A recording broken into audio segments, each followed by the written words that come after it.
Omulambo gw'omuyizi attiddwa, omulambo gwe ne guwanikibwa ku muti nga eyeetuze guwanisiza abatuuze emitima. Nkwaniriza amawulire agataliiko nfuufu ekiro kya leero, ttiimu Kabiriiti ne munnagomba Paul Mayinja bwe tugenda okutambuza ensonga kalira munnaffe. Tusooke tugakutuuseeko mu bufunze, tulyoke tugakomewo nago mu bujjuvu toseguka. Gundi wano waasula ng'era waliwo embuzi egize. Omulwadde wadde omusamize ssente amugulira embuzi n'abbayo eya neiba. Bamusanze agibaaga. Yabba embuzi yazisala ku maki. Musibe embuzi ye. Kyantiisa nnyo. Ab'ettima bateeze omuyizi ng'ava ku ssomero ne bamutta. Omulambo baguwanise ku muti. Ye Nantongo Hawa wa senior 5 wa Mpewo Ntake secondary school. Bamulekwa bakukkulumidde yali omuvuzi w'emmotoka z'empaka eyatunze ettaka lya nnyabwe. Eyaguze amenya amayumba. Opaka wali ku dduuka byonna yabimenye mbu yatunzizzaawo omuntu omulala. Minisita Mayanja bajje kuba ettaka babbalibbe. Twewaayiriza ogamba nti gundi mutujju. Dereeva wa takisi ku siteegi y'e Katosaasibyeko banne ogw'obuyekera Ssemwayi n'ebayoola. Balojja. Okutwalibwa mu kifo kye natwaliddwamu omulundi ogwokubiri. Ensonga ddala okuyita bannaffe abayekera si ntuufu.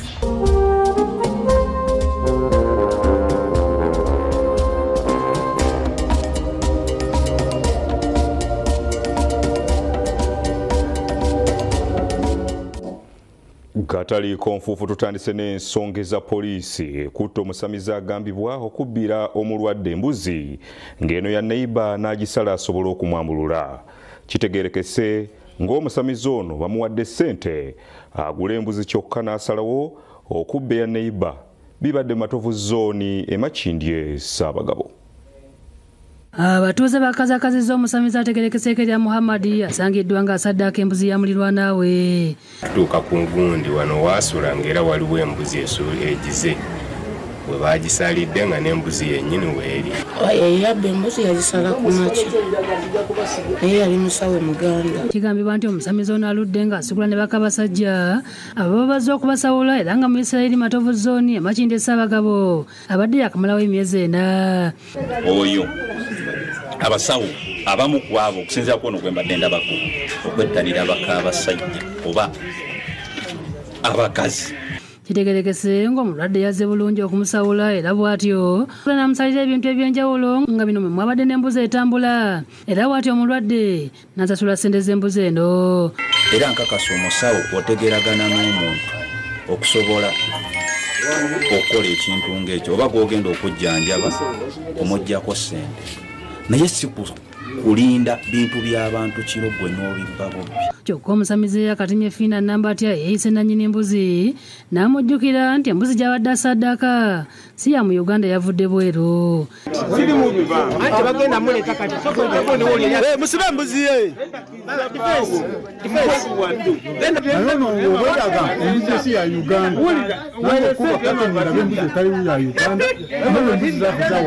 Waliwo ennima endala eyabula naye namanya ngigisaakwata na muntu ndagamba ayika ebuze bubuzi. Kati mmeka ezakabula 2? Nakabulwa embuzi 3 ezakabula naye nga simanyi kati eno gye nakutte entuufu ebadde ey'okusatu. Namba tannyonnyodde engeri gye yawuliddemu embuzi ze nga zikaaba n'afuluma kyokka kyamubuuseeko okusanga omusamize eno nga waba yabadde nabo ebiragiro basale embuzi.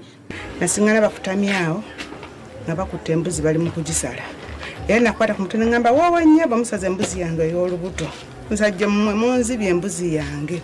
Kenava nsirika n'enyimirira bwenti. Omusawo Omuganda kyeyava ŋŋamba nnyabo eno embuzi si ya mu Uganda. Era bwe yamala yaŋŋamba yagamba bano nnyabo weetegereze bulungi kala y'embuzi. Nasifu Kisambira nga naye mulunzi wa nkoko n'embuzi agamba nti ze zisusse okubbibwa ng'ebibya n'amaliba bisangibwa okumpi n'embuga y'omusamize ono. Nze ndi omu ku bantu abadde balunda embuzi mu kitundu kino naye embuzi zibula. tulina gwogenda nnenya kuba tulina gwokutte zitundibwa mu bitundu ebirala obubbi bunene abantu balunda endiga enkoko zibula olina osanga oba otambula n'osanga onoonya enkoko n'osanga ebyoya nga bagiridde. Baagala poliisi ekola ebikwekweto kuba talina bbaluwa ezibakkiriza okusawula abantu era nga kitegerekese nti waliwo n'omusamize gwe baakwatidde mu loogi emu n'enkoko ng'aliko gwagenza okusawulirayo. So kyandibadde kirungi etteeka ne liramula obwenkanya ne bubeerawo. Byonna njagala asasula embuzi yange kubanga ndi mu bulumi. Embuzi yange zaala abaana 3 ku 2. Embuzi zange zonna zenyakwaye si embuzi okajja mbadde nnyina n'embuzi nyina abaana omwana atuuka mu myaka 23 first born wange basomedde ku mbuzi ezo. Ndi Buyinza yakusakidde eggulu eno ku Lwabukedde TV. Wabaddewo akasatiro mu bitundu ebyekyanja municipali y'e Nakawa abatuuze bwe bagudde ku mulambo gw'omuyizi nga gulengejjera ku muti. Kizuuliddwa ng'omuyizi ono bw'abadde asoma ku ssomero lya Wampeewo SS Kasangati ku Lwegayaza. Hawa Nantongo y'emyaka 15 ng'abadde muyizi ku ssomero lya Wampeewo SS Kasangati ku Lwegayaza yasangiddwa ng'alengejjera ku muti nga kiteeberezebwa okuba ng'attiddwa butibwa n'oluvannyuma n'awanikibwayo. Amawulire g'omwana ono gatuuseeko ku ssaawa 2:30 ez'okumakya ku baana abamu abasala omuddo gw'ente abalabye omwana ono nga alengejjera ku muguwa. Omulambo gulabiddwa abatuuze abakedde okugenda ku mirimu gyabwe era ng'okumanya amannya g'omuyizi ono abadde n'akapapula akamukkiriza okuva ku ssomero okudda waka kayite pass out. Amannya g'omwana nga ye Nantongo Hawa wa senior 5 Wampeewo Ntaake secondary school. Nenga kikola kya ntiisa nnyo era bakikoze battemu nnyo omwana ng'oyo ow'obuwala akyasoma ab'emyaka nga 14 16. Grace Kanyike ssentebe w'ekyalo Kyanja akubaganya empawa ku nfa y'omuyizi ono. N'omuti omwana gwe yalinye gwe tuteebereza nti yandibanga yeetaddeyo kyesinakakasa kubanga proof abasawo n'ab'amateeka bajja kubibabuulira nga omuguwa yagwaniseeyo n'addamu nayeeteekako. Omwana teyattiddwa wano wabula omwana bamuleese. Kyokka mu ku batuuze bakitadde ku bavubuka basusse mu kitundu ekyo abatayagala kukola bateega abantu okubabba n'oluvannyuma ne babatta. Naye nze ekinnuma kiri kimu tukola ebikwekweto era twakava okola ebikwekweto okufuukuza abazigu bonna n'ababulabe mu kyanja naye ekinnewuunyisa abatuuze bagaanira abantu bano. Abantu bagamba nti ekitundu kino kyafuuka matongo oluvannyuma lw'abatuuze okugobwawo nga bagenda okukola oluguudo ne basaba poliisi okwongera okunyweza ebyokwerinda. Katugamba gavumenti ne KCC ejjeesaawo ekisiko ekiriwo oba ekyokubiri banoonye ku bantu abaali muno kubanga ffe abantu baffe bajja kwewaayo tufune obukuumi. Kuba bw'otunuulira ekisiko ekyo kyonna waliwo abatuuze abali babeerawo awo ne babagoba ekisiko kingi ettaka abandi badde balikozesa. Ekisinzi ekivuddeko ekyo kuba nti wano bafuuse mabira abali babeeramu nga bakuumawo n'onokukoleramu baatugoba. Kiteeberezebwa okuba nti omuyizi ono yasoose kusobezebwako nga bakikoze yabadde abeetegerezza olwo kwe kumutta ne bamuwanika ku muti okubuza obujulizi. But as of now, don't conclude that it was suicide. Stephen Bulega yakusakidde eggulu eno ku Lwabukedde TV. Waliwo abooluganda emitima nga gibeewanise mu kiseera kino oluvannyuma lw'okusanga ng'amayumba ga nnyabwe omugenzi nga gamenyeddwa. Olunwe balusonze ku munnaabwe ayitibwa Black Widow eyali omuvuzi w'emmotoka z'empaka. Bamuleko Averali yasemugera bakeeredde mu kusoberwa oluvannyuma lw'okusanga ebimu ku bizimbe bya nnyabwe omugenzi Edith Nakyeyo ne byaleka nga bimenyeddwa ne biri mu Kota Zone Kanyanya mu Kampala nga kubaddeko amaduuka ssaako n'abayimba g'abapangisa nga walumiriza omusika wa kitaabwe Geoffrey Kiyaga amanyiddwa nga Black Widow yali omuvuzi w'emmotoka z'empaka okubeera emabega w'okumenya kuno nga kiteeberezebwa nti ettaka yaliguzizza omuyindi. Yamenyeewo paka wali ku dduuka byonna yabimenye mbu yatunzizaawo omuntu omulala ekyapa kibula buli kiseera. Ate yeewaana bwewaanyi nti ye yatunze kati yabadde agamba nti si ye yamenye sajja ne bajja ne bagamba ye yamenye. Okusinziira ku Ssaalongo Fred Kigwe omu ku bamulekwa ettaka lino nnyabwe yalirekera abaana 9 kyokka nga munnaabwe yalitunze nga tebategeezeddwa. Ekizimbe ekyaffe akimenya kakati naffe twekubira omulanga wa minisita n'abakoba wa Minister Mayanja bajje kuba ettaka babbalibbe abafere bangi ate abafere bajje bayi ne mulandizi. Kigambibwa nti enkana z'ettaka lino zirudde nga waliwo n'okukyusa ekyapa n'ekigendererwa eky'omusiko okulitunda. 2015 November n'akyusa ekyapa ekyo rapid okuva mu manya ga taata kidda bandi misitweta neva madimiso ekidda mu manya ga maama nga mufu. Kyapa kyawa ekikyuka myezi 3 kati abayindi be batuttewo batutte ettaka lyaffe twagala tuyambe. Ekisinga okuluma mulekuwa kwe kuba nti kkooti yali yalagira ekyapa kidde mu manya ga nnyabo omugenzi nga balomboza ennaku kiyaga gy'abalabiza omulina okubasibisa. Omwaka oguwedde Desemba nga lulingi tugisinze nti ettaka lya mufu. Entambulira nkufa nesijja kufa fena tujja kufa ninja kufiira ettaka lino. Rosa Nampembe senga w'abamulekwa bano aliko okuwabula kwakoze. Bayatunze wano naye enjo y'emabala agitunde yanamanya nze nzire waffe mbenvubu. Yambeko bane ku nsonga zino kubanga zirimu okufa abantu bagenda kwetta. Byonna bakira bigenda mu maaso nga Black Widow wali era ologize n'alinnya emmotoka ye ne yeeyongerayo. Paul Lubwama ssente w'ekyalo kino ensonga z'abamulekwa banaazinyumya nga lutabaalo ng'ategeeza nti zaamusukka ezatwalibwa mu kkooti. Ne tutegeka olunaku bano ne mbayita naye ate ye teyajja. Kye twatunya tuga nti ffe nga LC tetujjaako si ffe tujjako kabyetye. Sani Mutyaba yakusakidde eggulu eno ku Lwabukedde TV. Ebyo nga tubitadde ku mabbali eby'endoolito z'ettaka. Dereeva wa takisi ku siteegi y'e Katosi mu kibuga eky'e Mukono onaddukidde mu kitongole ekikeese ekya CMI ekikola ogw'obukesi ng'onaaliko banne baalumiriza okubeera n'emmundu era nti bayeekera. Bano bakwatiddwa era ebyabatuukiddeko mu safe house babinyumya nga lutabaalo. Dereva ategerekese erya Dani atabudde omulimu gwa taxi ku stage y'e Katosi mu kibuga Mukono ng'ono kigambibwa nti aliko banne be yawawaabidde mu kitongole ekikeese ekya CMI ng'agamba nti bayeekera gavumenti era balina n'enkebete okukakkana nga babayodde. Waliwo omu ayakulembedde abantu n'abatwala mu CMI n'agamba nti batuju naye ate bagenze n'okinoonyereza nga si kituufu. Embeera eno ewaliriza abakulira omulimu gwa taxi mu ggwanga nga bakulembeddwa ssentebe waabwe Rashid Sekindi okugenda e Mukono okubatabaganya. Mu lukiiko olutuuziddwa baddereeva boogedde Namunkukumbu w'ebizibu ali ku siteegi za taxi e Mukono nga n'abamu bakolagana n'abanene ne batandika okusiiga bannaabwe enziro. Twerekereza ebirungi ne tweteekerateekera ekinajja mu maaso naye bo ssente bazijja kivubi kati ezimala obaggwako ate ng'obwetavu babulina ate ne bajja bagala otwaliza stage ne bakulembeza loni babamma naye katuyeewo ebisangusango byefaananiza mu ttuba ly'okuyita abantu abayeekera. N'ova wano ogenda owaaba ku CMI nga bwe bali bawaabidde bannaffe nti bayeekera bati owulira mu ngeri ng'eyo ekitali kituufu nga balwana lwa bukulembeze bwa stage.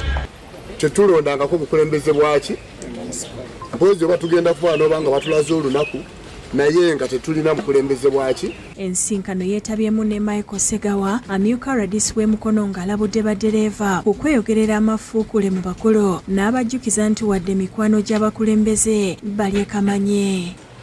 Mbasaba takisi omulimu gwa takisi mulimu gukolagana nnyo ne security naye mbasaba mulabe kuyingira nnyo muki. Ronald Tumwine omu ku babadde bakwatiddwa ayogedde engeri gye bamukuttemu ng'omuyeekera kyokka ne bamaliriza nga bamulagira balonda obukulembeze. Twagenze tuli bayeekera mu kugenda eri twasazeyo wawutofune tugenda bifuuka ate bya takisi. Omukulu omu yabaddeyo yagambye mulina kulonda okweyagaliza kukoze eki kususse. Sekindi alabudde baddereeva ku kwesibako emisango eminene n'abawabula nti bajja kumaliriza nga babasibye olw'okuwa amawulire ag'obulimba. Ngenda kwogera ne Director wa Crime Intelligence Brigadier General Damulira wanga ensonga zino gye zaaloopwa. Ngenda kwogera naye mu bulago obuzibu obuli eno asooka atuwa omukisa abantu bano tugenda tutuula nabo tulabe lutukozi y'ekintu kino ab'e Katosi n'ab'e Wantoni ekizibu kiriridde awamu. Naye nammwe nga badriver aba abakulembeze ku ma stages mbasaba mukole ekintu kyekimu. Bwe muba mubadde mulinamu embeera eyo nga tebavangamu ebaveemu mukwatagane tutambule. Dani agambibwa okuwawaabira banne mu lukiiko luno talabiseeko nga kati kisigalidde poliisi okuzuula ekituufu ku nsonga eno. David Musika Lyankolo yakusakidde eggulire lino ku Rabukedde TV. Ab'ekitongole ekivunaanyizibwa ku by'empuliziganya mu ggwanga ekya Uganda Communications Commission UCC bafundikidde empaka ez'abazanyi ba firimu ez'omwaka guno ezatuumibwa Uganda Film Festival 2024.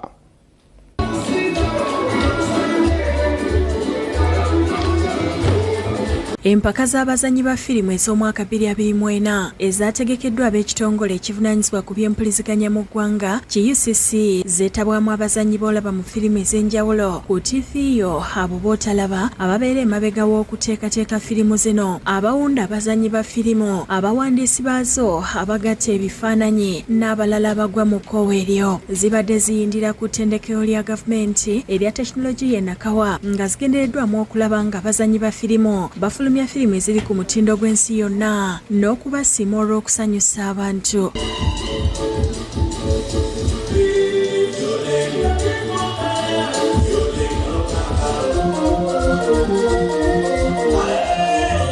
Omukolo gwetabyeko ebikongo okuva mu gavumenti eya wakati okubadde omumyuka asooka owa Ssaabaminisita era minisita w'ensonga z'omukago gw'obuvanjuba bwa Africa Rebecca Litwala Kadaga, Dr. Chris Baryomunsi minisita wa tekinologiya n'okulungamya eggwanga nga ne George William Nyombi Tembo akulira ekitongole ki UCC abaddeyo. Bakira atuuka yagenda okwekubya ebifaananyi. Nyombi Tembo ategeezezza nti amakubo ag'ekika kino gasobolera ddala okukozesebwa okwongera okutunda Uganda. Firimu eyogere stories nga tuyita mu kamera ezikwatiddwa abaana bannayuganda, amaloboozi agannayuganda, baproducer bannayuganda to promoting Uganda. Yennyamidde olw'abakozesa obubi emitimbagano nga boonoona ekifaananyi ky'eggwanga. Mpulira waliwo kati abeeyagalira mu documentary ezirabisa obubi Uganda. Oli ne lwali nga kimusanyusa. N'omugamba ogenda kufunamu ki? Kubanga Uganda lyato ffenna kwetuli. Bwe libbira ffenna tukola ki? Uganda erina stories ziri positive nnyingi zetuba tuteekako amaanyi. Kadaga asiimye abazanyi ba firimu baayogeddeko ng'abakoze ekinene okutondawo emirimu. The film industry's first potential for creating employment and generating revenue is a key player in this transformation. They're providing opportunities for thousands of young people, actors, directors, technical crew, marketeers. The industry contributes to job creation. Ye Dr. Baryomunsi alaze gavumenti weetuuse ku tteeka ly'ebiyiiye era nti essaawa yonna lyakwanjulwa eri paalamenti. As a government, we are looking at a law. We are going to strengthen it so that you get protected. So we shall need to sit with you, look at these issues, and then we strengthen the policy, strengthen the law, so that we give you maximum protection. That the government is fully with you, and we shall give you all the support to ensure that the industry continues to grow from strength to strength. Abazanyi ba firimu abawandiisi n'abaziteekateeka bawangudde ebirabo ne beebaza abateesiteesi. Kyo nkyagala nnyo bannaye mutusapootinge, mwebale ne mwongeremu amaanyi. Ongeremu amaanyi abaana mubawe ku ssente. Robin Anantale yakusakidde eggulire lino ku Rabukedde TV. Awamu n'ebyo munnaffe ekitundu kyaffe ekisoose ekyagataliiko nfuufu ekiro kya leero tukifundikidde katujje n'ekyokubiri mulimu ne gano. Bino bye byafaayo ebirala ebikwata ku beddira enseenene. Waaliwo amaseenene emagonga oba ekigwa ennono. Naye baayo n'abaseenene abajja baali kibulala. Waaliwo ekiseera abalangira ba Buganda bonna bafudde bakoze ekibaweddewo. Mwanyinaffe oyo Wanyana yalekebwa nga afunye olubuto lwa Kabaka n'azaala omulangira Kimera. Batugambe nnyo nti ffe twazza Obuganda kuba baali baweddewo. Waliwo omuwala oli ekibulala yazaala omulangira. Olunaku olw'enkya lindirira ebirala ebikwata ku kika kino. Kwaniriza mu kitundu kino ekyokubiri ekyagataliiko nfuufu tukitandise n'ensonga ez'abatuuze mu ggombolola y'e Busagazi mu disitulikiti y'e Buikwe balaajanidde abekikwatako okubayamba olw'ennyanja okubooga amazzi ne ganjaalira mu mayumba gaabwe. Abasinga tebakyalina na waakwegeka luba. Abatuuze abawangalira ku mbalama z'ennyanja Nalubaale mu disitulikiti y'e Buikwe ku byalo nga Namusenyo n'ebyalo ebirala ebiriraaniddewo mu muluka gw'e Busagazi ge bakaaba ge bakomba oluvannyuma lw'ennyanja eno okubooga amazzi ne gasaasaanira mu mayumba gaabwe. Eno kumpi buli w'okuba eriiso amazzi ganjadde nga n'enju ezisinga obungi zisigadde ku ttaka. Amazzi gankosereza ddala nnyo kubanga ennyumba egudde. Jagalya mpola mpola we gasembera paka gatuuka mu makkati. Abatuuze bagamba nti guno si gwe mulundi ogusoose ng'embeera y'ekika kino egwawo wabula ng'ampaawo okuyambibwa kwonna kwe baali bafunye. Kuba eno layini gye mulaba eno yali emmanju kwe kusenguka ate ne tuzimbangako eri bwe tutyo emabega ne tusobola n'oleeta amayinja mu maato nga tugajja bunaayira eri ne tugatindirira agugula bagali tegaliwo wano. Nalina kuno bizinesi zange zisinga zonna amazzi gazitwala. Abasinga ku bano bavubye naye nga kati basobeddwa eka ne mu kibira kuba tebalina wakujja kyakuzza eri mumuwa n'okusobola okuyimirizaawo famire zaabwe.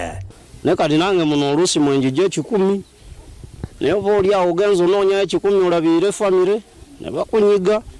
Ennyanja ebibanja ennyanja etute. Omukadde Pelusinduse ow'eggombolola eno alojja embeera gy'ayitamu nga kati asuzibwa mu kibanda ne muzzukulu we era ng'alaajanidde abazira kisa okumudduukirira.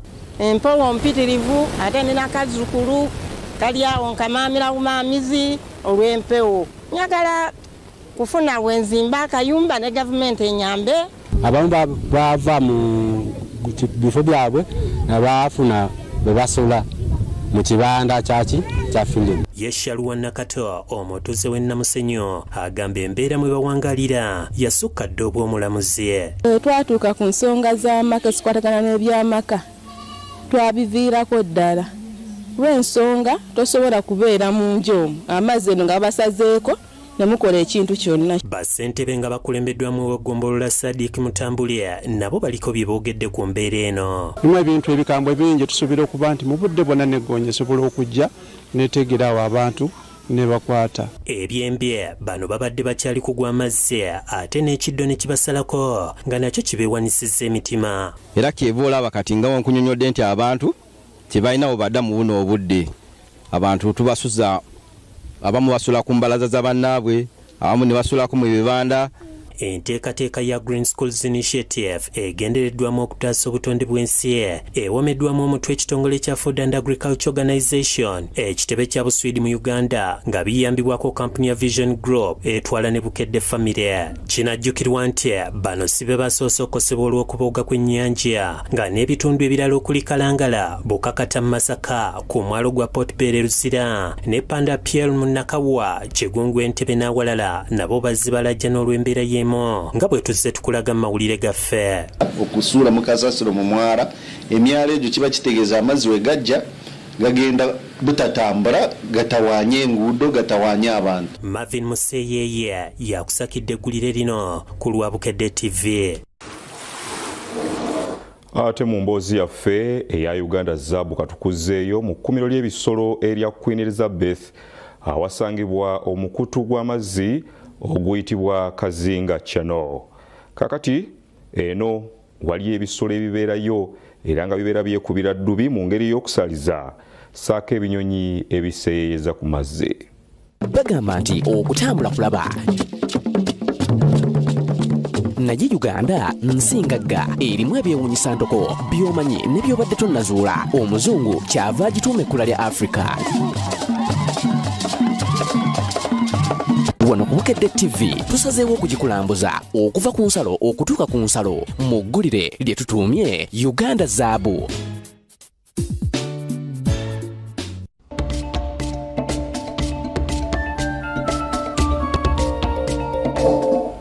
Abayizi abasobye mu 15 bakuguse mu by'emikono ku ssomero erya Emma High School erisangibwa ekikaaya.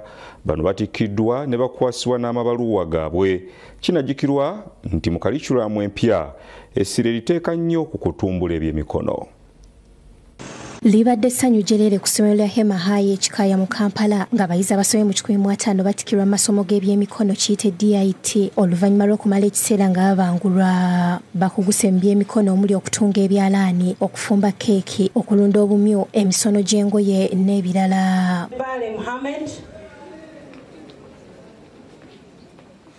Tony Frank Zande, whose names have been read with the award of the Uganda Vocational Qualifications. Abayizi basanyusizza abagenyi ku mukolo guno.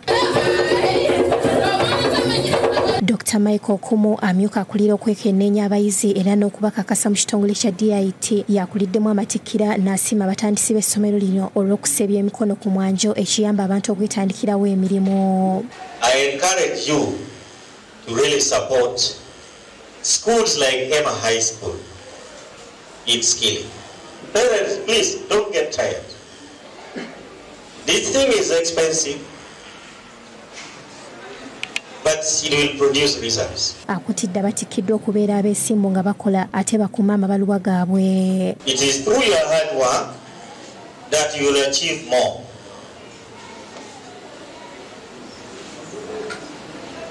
You must be trustworthy.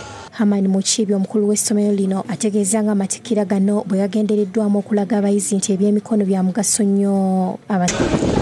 Ekigendererwa kyaffe okugezaako okwenkaleginga abaana bano abalala nabo basobole okufuna amagezi gano ag'ekikugu okusinziira ensi nga bweyimiridde. Bazadde basiimye abasomesa olw'ettoffaali ly'ebyemikono erigattiddwa ku baana baabwe. As Ethel, for her there are very many projects in DIT.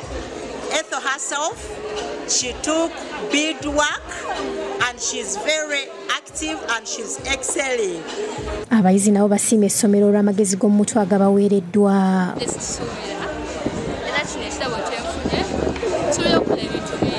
Emmanuel Tumuhairwe omutandisi waalyo awabudde abazadde b'abaana abatikkiddwa okubazzaamu amaanyi nga babagulira ebyokukozesa. Tubasaba muleete abaana bammwe mu Hema High School kubanga ennaku zino amasomero si mangi agasomesa bino ebyemikono. Jovan Kibirige yakusakidde eggwire lino ku Rabkedde TV. Namutikkwa w'enkuba afudde mu bye bw'atyo n'aleka ng'abambudde Ekereziya era abakristu ku kigo ky'Emulagye we batyo. Namutikkwa w'enkuba afudde mbye n'aleka ng'ono anuubudde abakristu ku kigo ky'Emulagye bw'abambuddeko amabaati ku Ekereziya eno emazeewo emyaka 10 mu kino minisitule w'ebyenjigiriza by'amatendekero aga waggulu Dr. Jesse Muyingo abadduukiridde n'ensimbi obukadde 10 okusobola okugiddaabiriza. Enkuba eno yatonnya ng'eriko omuvujjirizi yakweza ebyalo 6 okuli Sekamuli, Giriada, Ndyalumu, Kyotamugavu ne Mulagye. Ng'eno yabambudde amabaati ku Kereziya y'ekigo ky'Emulagye eya St. Carol Lwanga ng'ebyalo bino byonna bisangibwa mu ggombolola y'Abamunaanika mu disitulikiti y'e Luweero. Mu kino minisitule y'ebyenjigiriza by'amatendekero aga waggulu Dr. Jesse Muyingo adduukiridde Ekereziya n'ensimbi obukadde 10 ziyambyeko okuzzaawo akasolya nga mu kiseera kino bali mu kyangaala nga asitisse omuyambi we Abdulkalimu Tamale naye azikwasiza Reverend Father Dr. Gerard Wamala bwana mukulu w'ekigo ekyo. Yagaye mugenda kukwatagana okulaba nga kukolebwa naye olw'okuba waliwo obuzibu obutalinda obw'amangu n'agamba ndeeteyo miliyoni 10 zikuwe osoke otandike ku mulimu ogwo sebeera zino.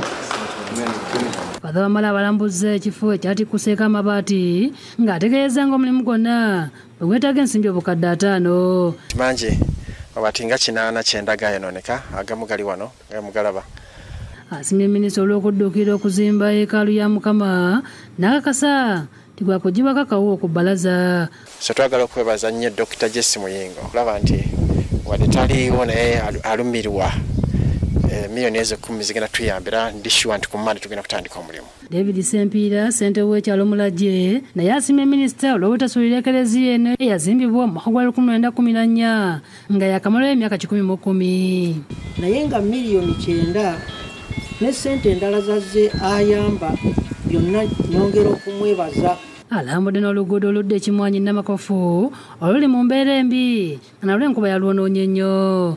Abo bonna betulonda kyamaleso talabikako bano kyama MP omusajja talabikako olwokubanga wabi nnyo minisita kwe kutuwa yinginiya bajje babalirire ekkubo lino yakwate ssente zalikozese olw'okwongera okuyunga obutale bw'ebirime by'abantu kisa guno okwebaza Honorable Jesse Muyingo oba support yagera oteeka musooka ntutereeza ekiseera kino mu ngeri y'emukulu wa minisita akwasizza abakulembeze ku mitendera egy'enjawulo ezira obw'enkoko ebisome 4,000 nga basoose kusomesebwa ku nnunda yaazo. Minisita Jesse Muyingo nze nkutte obudde ne mwetegereza ya musajja yekka akyalumirira omuntu wa bulijjo. Asabye abantu okuteeka ebbala ebyobufuzi kubanga enkulaakulana n'obwavu tebisosola mu langi za bibiina n'akuutira afunye enkoko okuzirabirira obulungi. Bagutwale nga mulimu gwa ddala kubanga zisinga ebintu bingi wabula bagoberere ebyo bye tubasomesezza mu bulunzi bw'enkoko. Pascal Maraki meya wa Zirowe Town Council ne bakulembeze banna abalala basimye enkoko ezibaweereddwa okwongera ku nnyingiza yaabwe. Omukulembeze agenda kufuna enkoko ezitaka wansi wa 10 ng'entandikwa. Tusaba abakulembeze bonna bafunye enkoko zino muzikume bulungi. Njagala dda okulunda enkoko naye nga sirina busobozi. Njagala okwebaza Honorable Dr. Jesse Muyingo olw'omukisa gw'enkoko ogutuweereddwa. Nebaza nnyo Dr. Muyingo enkulaakulana gyawadde bakansala bange babeeremu n'ejjamba mu nsawo.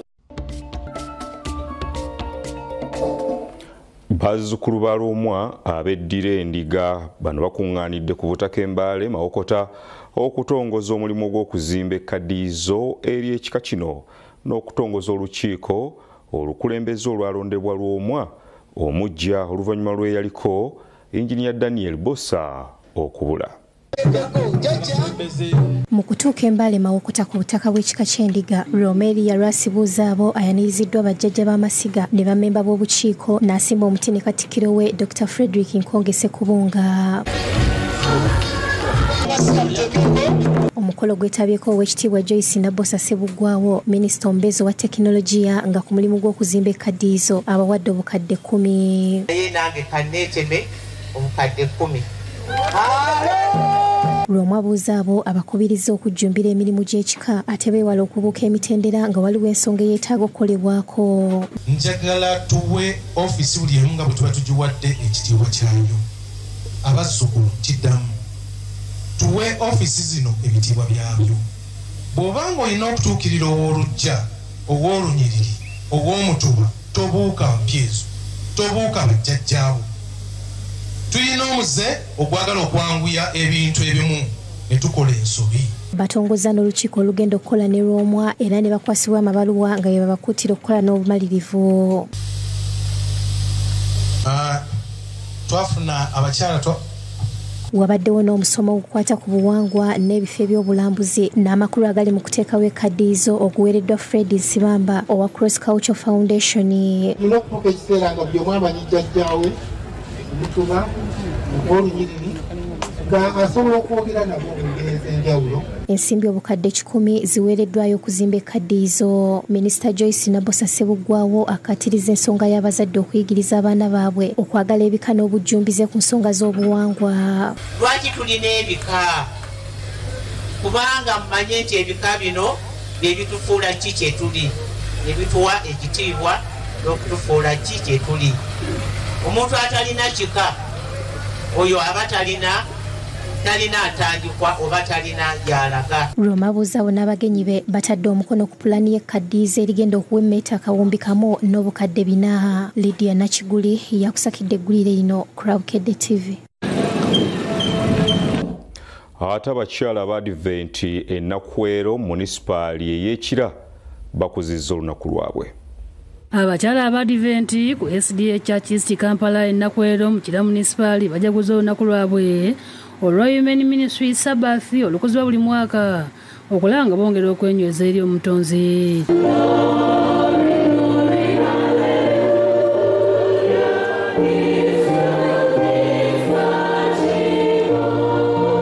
Okubuulira kulembeddwamu Lilian Mugeruwanga yakulira abakyala be SDA wano era ng'asabye abakyala bulijjo okugumya okukkiriza kwabwe eri Katonda ssaako okubeebaza olw'emirimu gye bakola mu buweereza.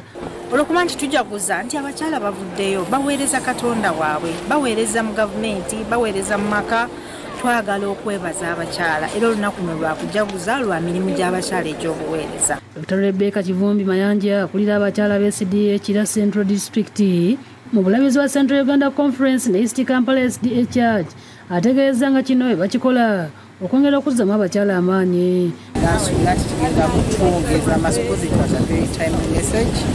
There's a lot of stress around the country. Abantu tebalina mirimu, abantu tebalwadde, abantu have broken marriages, broken relationships. Naye Katonda ye atulaba. Bogedde ku birina okukolebwa okulaba nga bongera okusitula abakyala. Naye tulabye nti si nsonga ki ky'oyiseemu, Katonda akwagala ssekinnoomu, akwagala ng'omuntu era alina pulaani y'obulamu bwo era alina enteekateeka ennene ddala eri mu bulamu bwo.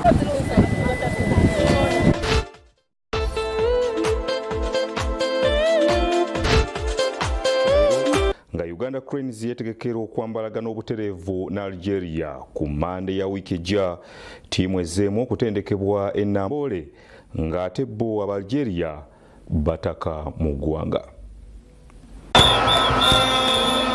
Gibadde giweze emyaka 5 nga Uganda Cranes tekyaliza mu kisaawe Namboole, ekimu ku bintu ebibadde bikosa ttiimu eno nga teri mu maka gaayo. Oluvannyuma lw'aba UPDF Engineering Brigade abaweebwa omulimu guno ogw'okuddaabiriza ekisaawe okituusa ku mutindo ogwalagibwa, ekibiina ekikulira omupiira mu Africa ekya CAF kyakkiriza Uganda okuddamu okukyaliza emipiira gyayo ewaka.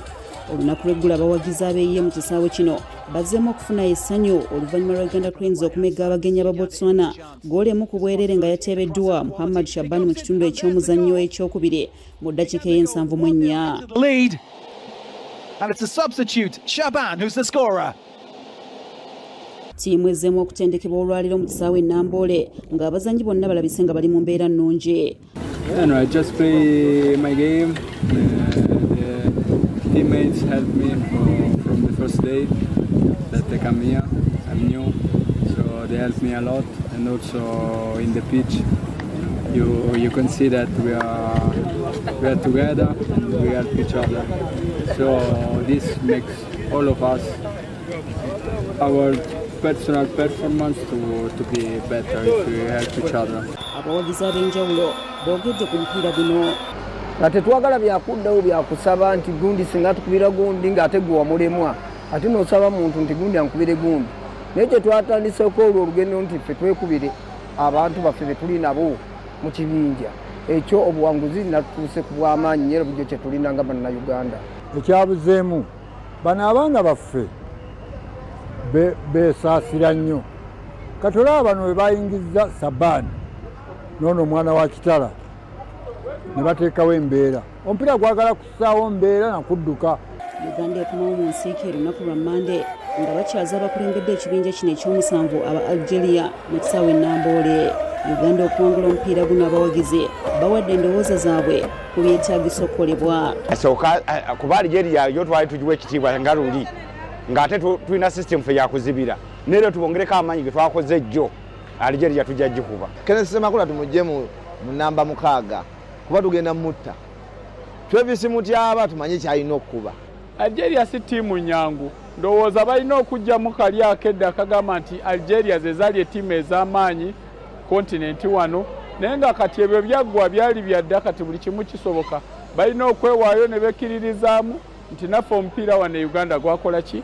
Gwakula. Yo ttiimu ya Algeria emaze okutuuka mu ggwanga era nga yeekulembedde ekibinja n'obubonero 6 wabula nga ttiimu zonna ennya ezisooka zirina obubonero 6 nga Uganda eri mu kifo kya 3, Somalia yeesembye nga terinayo kabonero. Empaka z'ebika by'Abaganda ez'omupiira ogw'ebigere zikomekerezeddwa olunaku olwaleero mu kisaawe Wankulukuku ng'ab'engabi ensamba beetisse engabo ey'omwaka guno.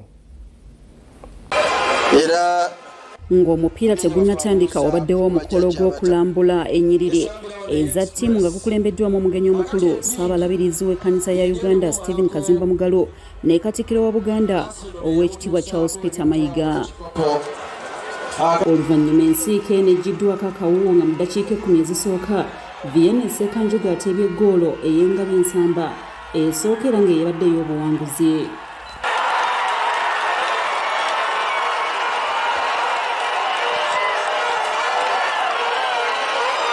omukolo ogw'okukwasa abawanguzi ebirabo gukulembeddwamu Stephen Kazimba Mugalo ne Katikkiro wa Buganda ow'ekitiibwa Charles Peter Mayiga ng'abawanguzi baweereddwa emidaali ceeki ya bukadde 9 ate ab'empindi bafunye obukadde 7. Mpira omutindo guli waggulu bulungi ddala.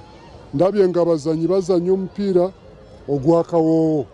Tiimu yaffe eno y'amaanyi nnyo. Ngirabye nga empisa ziri waggulu, omupiira guli waggulu, naye ate n'okugatta abantu nange kinsanyusiza. Nebaziza nnyo Katikkiro nange okumpita okubeera omugenyi ow'enjawulo ku lunaku luno. Kigatta omutindo ku muzannyo kubanga omuntu omukulu nga Ssaabalabirizi bw'ajja ab'empindi osanga bandibiddwa ggoolo nnyingi naye olw'okuba Ssaabalabirizi abaddewo ne bongeramu amaanyi awo nno ekyo kirungi era ndowooza abantu abakulu abali eyo naddala ebika byabwe nga bisamba kinaaba kirungi ne bajja ne beetaba mu mizannyo gino. Guno mulundi gwakutaano ng'engabi ensamba bawangula engabo eno mu byafaayo eby'empaka zino nga bali basemba okuwangula mu 2013.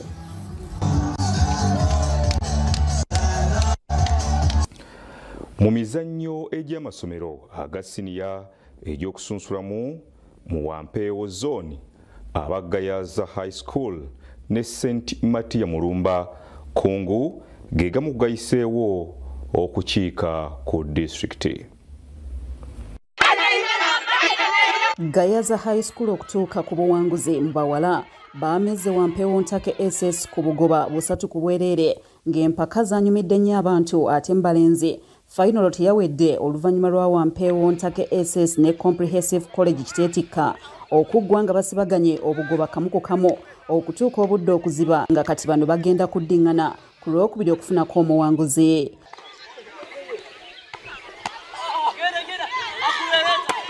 Mu kubaka essomero lya St. Matia Mulumba Ekungu Kyanja liwangudde mu Wampeewo Zone nga bakubye Gayaza Cambridge College of St. Mbaga goolo 15 ku 10. Omukolo gukwasa abawanguzi ebikopo gukoleddwa ssentebe w'empaka zino Elvis Muhumuza okuva ku Namirembe Hillside. Zanyo okwebaza amasomero aga participations mu bizannya lino kubanga geewaddeyo nnyo. Second term tebadde nnyangu, abasinga bali mu beekwasizza nti akakisa n'academic term, naye neebaza nnyo teachers amasomero abakkiriza ne basindika abaana baabwe ne bajja ne bayaga ebitone byabwe. Amasomero agasoba mu 2 ge gavuganyizza mu mizannyo egy'enjawulo omuli okubaka volleyball, handball n'omupiira mu bawala n'abalenzi nga bayiseewo bagenda ku disitulikiti okuvuganya. Awamu n'ebyo munnaffe omulungi atugoberera amawulire agataliiko nfuufu bwe gatyo bwe gatambudde ekiro kya leero. Weebale nnyo okutambulira munnaffe ttiimu kabiri tekusiibulako tisula bulungi weeraba.